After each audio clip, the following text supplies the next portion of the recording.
నమస్కారం. ఈరోజు మనం ఆ, మనకు అందిన సమాచారం ప్రకారం ఇండియాలో జులై 1, 2025 నుండి కొన్ని ముఖ్యమైన ఫైనాన్షియల్ రూల్స్ మారుతున్నాయి కదా. అవునండి. వాటి గురించి కొంచెం లోతుగా మాట్లాడుకుందాం. అంటే పాన్ కార్డ్, ఐటీఆర్ ఫైలింగ్, ఆ, రైలు టికెట్లు, బ్యాంకింగ్, ఇలా చాలా విషయాలున్నాయి. నిజమే, చాలా మార్పులొస్తున్నాయి. వీటిని సింపుల్గా, క్లియర్గా అర్థం చేసుకోవడం ముఖ్యం. మన మీద వీటి ప్రభావం ఎలా ఉంటుందో చూద్దాం. సరే, మొదటగా పాన్ ఆధార్ విషయం తీసుకుందాం. ఇది చాలామందికి సంబంధించింది కదా. అవును, ఇది చాలా కీలకం కూడా. జులై 1, 2025 తర్వాత అంటే కొత్తగా పాన్ కార్డ్కి అప్లై చేసేవాళ్లు ఎవరైనా సరే తప్పనిసరిగా ఆధార్ ఇవ్వాలి. ఆధార్ నంబర్ ఇవ్వాలా, లేక వేరే ఏదైనా ప్రాసెస్ ఉంటుందా? ఇది కేవలం నంబర్ ఇవ్వడం కాదు, ఆధార్ అథెంటికేషన్ అంటే ఓటీపీ లాంటి ధృవీకరణ చేయాల్సి ఉంటుందన్నమాట. ఓ, అథెంటికేషనా? అవును. దీని ముఖ్య ఉద్దేశ్యం ఏంటంటే నకిలీ ప్యాన్లు లేదా ఒకరి పేరు మీద ఎక్కువ ప్యాన్లు ఉండటం లాంటివి తగ్గించి ట్యాక్స్ ఎగ్గొట్టడాన్ని ఆపడానికి ఇది ఉపయోగపడుతుంది. మరి ఇప్పటికే పాన్ కార్డులున్నవాళ్లు, వాళ్ల పరిస్థితి ఏంటి? వాళ్లక్కూడా ఏదైనా డెడ్లైన్ లాంటిదుందా? ఉంది, ఖచ్చితంగా ఉంది. ఇప్పుడు పాన్ ఉన్నవాళ్లు డిసెంబర్ 31, 2025 లోపల ఆధార్తో లింక్ చేయాలి. డిసెంబర్ 31, 2025. అవును. ఇది చాలా చాలా ముఖ్యమైన గడువు.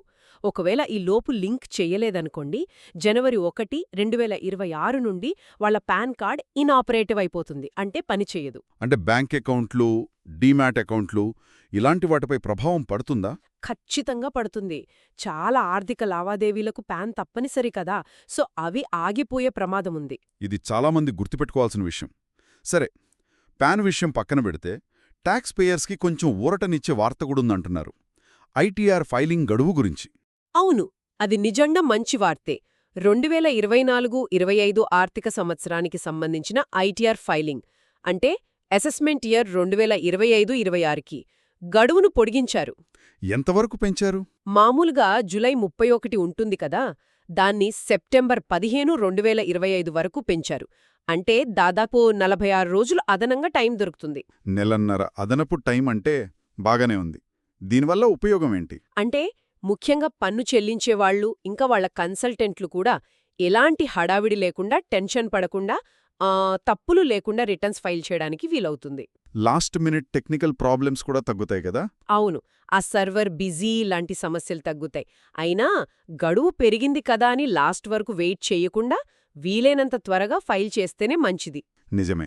ఇక ట్రావెల్ విషయానికొస్తే ముఖ్యంగా రైలు ప్రయాణాల్లో కూడా కొన్ని కొత్త రూల్స్ అంటున్నారు.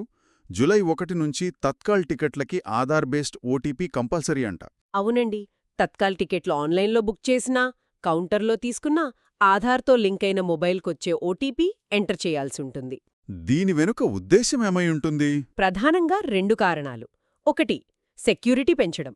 రెండోది, ఈ తత్కాల్ టికెట్ల బ్లాక్ మార్కెట్ని, అంటే ఏజెంట్లు ఎక్కువ టికెట్లు బుక్ చేసి ఎక్కువ రేట్లకమ్మడాన్ని తగ్గించడం. అంటే నిజమైన ప్రయాణికులకే టికెట్లు దొరకాలని? అవును, ఆ ఉద్దేశంతోనే దీనికి కంటిన్యూయేషన్గా జులై 17 నుండి అన్ని రకాల రైల్వే టికెట్ బుకింగ్లకు, అది ఆన్లైన్ అయినా కౌంటర్ అయినా 2 ఫ్యాక్టర్ ఆథెంటికేషన్ 2FA తీసుకువస్తున్నారు. 2 ఫ్యాక్టర్ అంటే?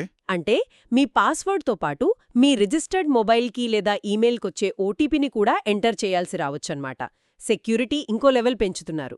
ఓహ్, భద్రత అయితే పెరుగుతుంది గాని మరి ఆధార్ లేనివాళ్లు లేదా స్మార్ట్ ఫోన్ వాడని వాళ్ల పరిస్థితేంటి?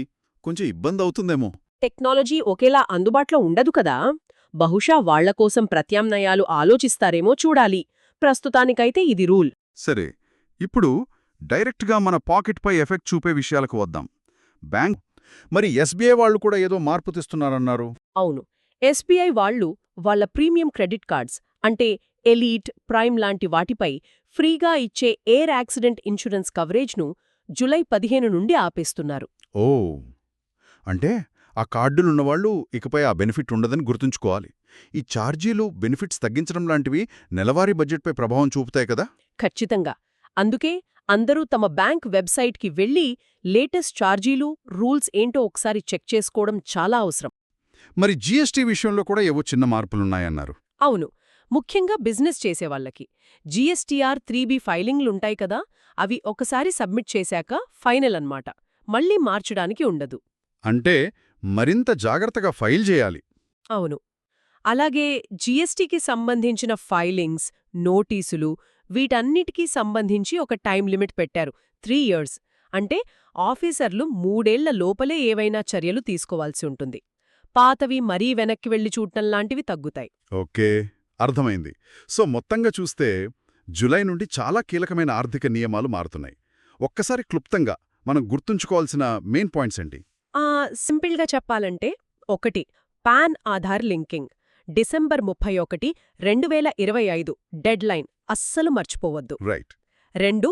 ఐటీఆర్ ఫైలింగ్కి టైం పెరిగినా ముందే ఫైల్ చేయడం బెటర్. ఓకే. 3. రైలు టికెట్ బుకింగ్కి ఓటీపీ లేదా 2FA వస్తుంది, దానికి సిద్ధంగా ఉండాలి. సరే. 4. క్రెడిట్ కార్డు వాడేవాళ్లు కొత్త ఛార్జీలు, ముఖ్యంగా MAD ఎలా లెక్కిస్తున్నారో తెలుసుకోవాలి. 5. జీఎస్టీ ఫైలింగ్లో ఇకపై మార్పులుండవు కాబట్టి జాగ్రత్త అవసరం. ఈ మార్పులన్నీ చూస్తుంటే మన ఆర్థిక వ్యవస్థ ఇంకాస్త డిజిటల్గా మారుతూ రెగ్యులేషన్స్ కూడా పెరుగుతున్నాయని అనిపిస్తోంది. నిజమే.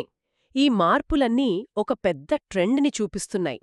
డిజిటలైజేషన్ పెరగడం, పారదర్శకత తీసుకురావడం, పన్నుల వ్యవస్థను ఇంకా స్ట్రాంగ్ చేయడం.